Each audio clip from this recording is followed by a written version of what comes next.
a friend that's too woke, because those Sydney Sweeney American Eagle ads are weird.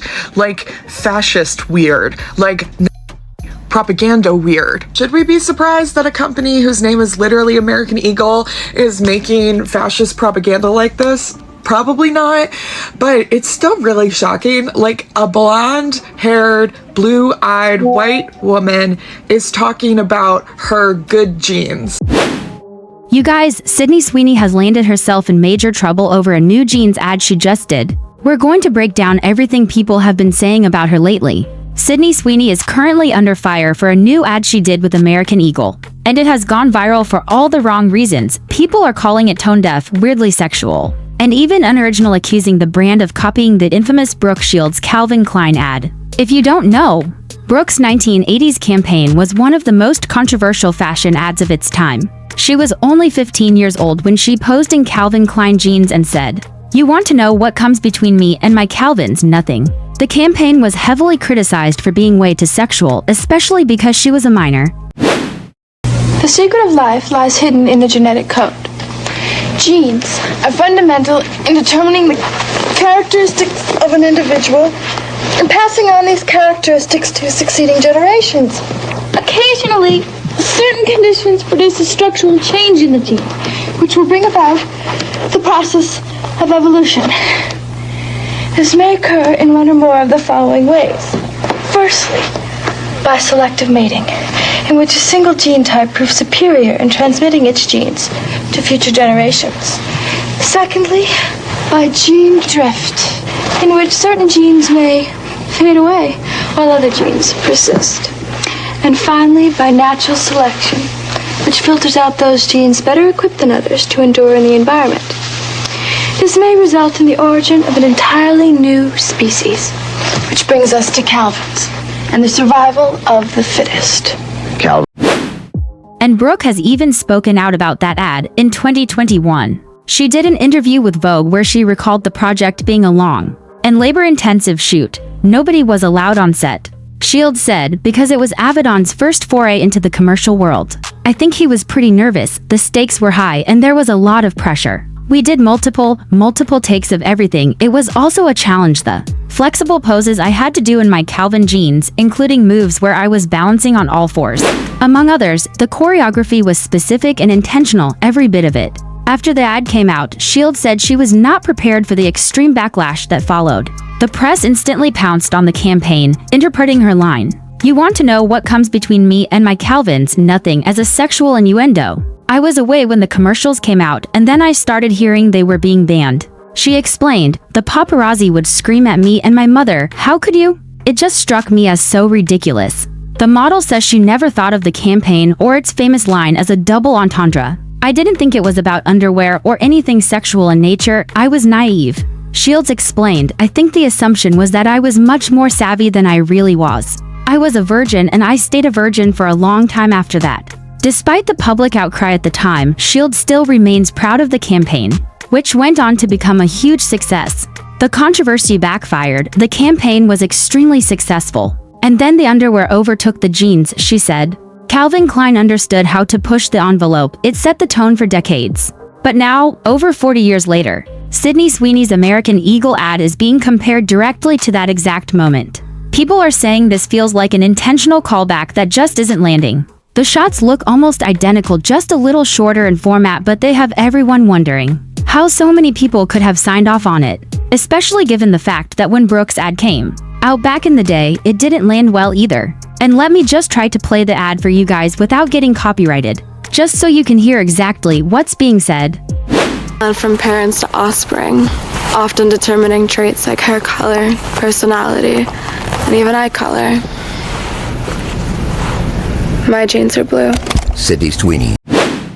The backlash started almost immediately, with people online calling the ad awkward, weirdly self-obsessed, and trying way too hard to be sexy. Many also brought up that Sydney had just done a brand deal, launching a limited edition soap with Dr. Squatch called Sydney's Bathwater Bliss. Yes, actually made using her real bathwater. Apparently, only 5,000 bars were released, priced between $8 and $12, and each came with a certificate verifying the unique ingredient, her bathwater. While some fans found it playful and funny, others were disturbed, calling it gross and accusing her of pandering to the male gaze. The backlash quickly spiraled into a larger debate about self-objectification versus empowerment. And despite the controversy, the soap sold out almost instantly. It went insanely viral and was soon followed by a more wholesome Baskin-Robbins collab. Like, she has been getting the bag lately, okay, but now, with this latest campaign, she's back in the headlines once again because people feel like she's, once again, sexualizing herself just to sell an ad. But that isn't the only criticism people have about this ad. Many viewers believe there's another layer to it that spreads a really harmful message. Specifically, people are calling it out for allegedly promoting eugenics and white supremacy. The controversy stems from the moment in the ad when Sydney says, "Genes are passed down from parents to offspring, often determining traits like hair color, personality, and even eye color." Then, the camera slowly pans up to her bright blue eyes as she says, "My genes are blue." Obviously, the ad was going for a wordplay between genes GENES and genes JENS. But instead of coming off clever, people feel like they completely missed the mark. For 15 years, and one of my favorite things to say whenever I see like a billboard or a television show or something that looks a little problematic is there were meetings about that. There were so many meetings about that, and I want to talk about how many meetings this had to go through. How many people saw this before it even got to us? And this is what they pitched for Q3, right? Because this is what this dropped like right around the beginning of July. This is a Q3, like this is supposed to last all through back to school, right? So that meeting's like 10, 12 people. I'm being very conservative. That's about 10, 12 people, right? Second meeting we have, the chief marketing officer and probably the director of marketing have a meeting with the rest of the C-suite. That meeting has another 6 people, 8 people, their assistants. So like conservatively, like 16 people in this meeting, right? So from that meeting, they send everything over to Sydney Sweeney's team. Agents, managers, Sydney herself, whoever's in the room, whoever's on her team, her lawyers, everyone. They probably pitch her 3 different ideas for like what they want to do. And they're like, love it. Sydney's in, let's go. That's another 6 people who heard Sydney Sweeney has great genes. Now we have to talk about creative team. We have to talk about the copywriter who's going to write the script for this because she has to say words. So someone wrote that script, right? We got the copywriter, we got the videographer, we got the director, we got all the people, all the crew that's on set who are hearing her say these words because people are on set hearing her say this. The hairstylist, the makeup artist, all those people get a brief. And they're like, yo, the campaign is called Sydney Sweeney Has Great Genes. It's about this. Make her hair look like this. Do something to her eyes so that they really pop. This is a lot of people to approve this ad. For the amount of people online who are clear as day, like, this is eugenics. Oh my God, how could they do this? There are so many people who have an uproar about this. This went through so many people.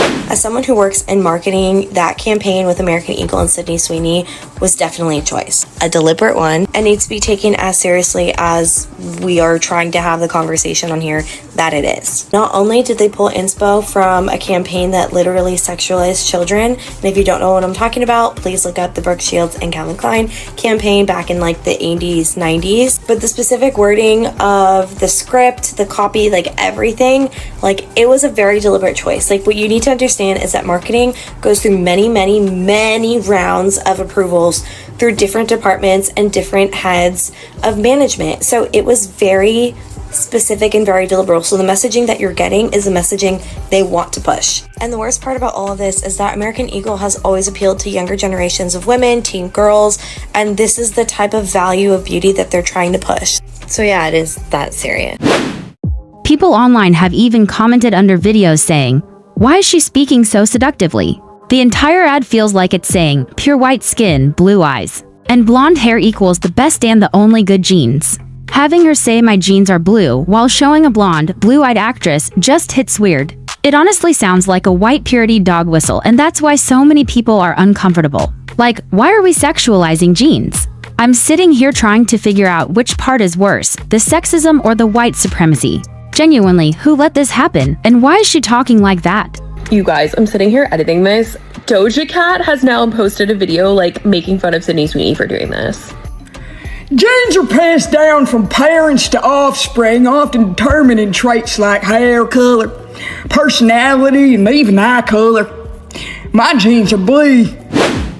Some people are calling out the backlash itself, saying everyone is overreacting and that it's just a harmless play on words. But the way this whole thing has gone viral makes it clear that people believe they knew exactly what they were doing, And let's be real, this isn't the first time an ad like this has been done. Anyway, I really want to know what you guys think about all of this, the ad, the backlash, and everything being said about Sydney Sweeney. Drop your thoughts in the comments. I love you guys so much, and I'll talk to you in the next video. Bye.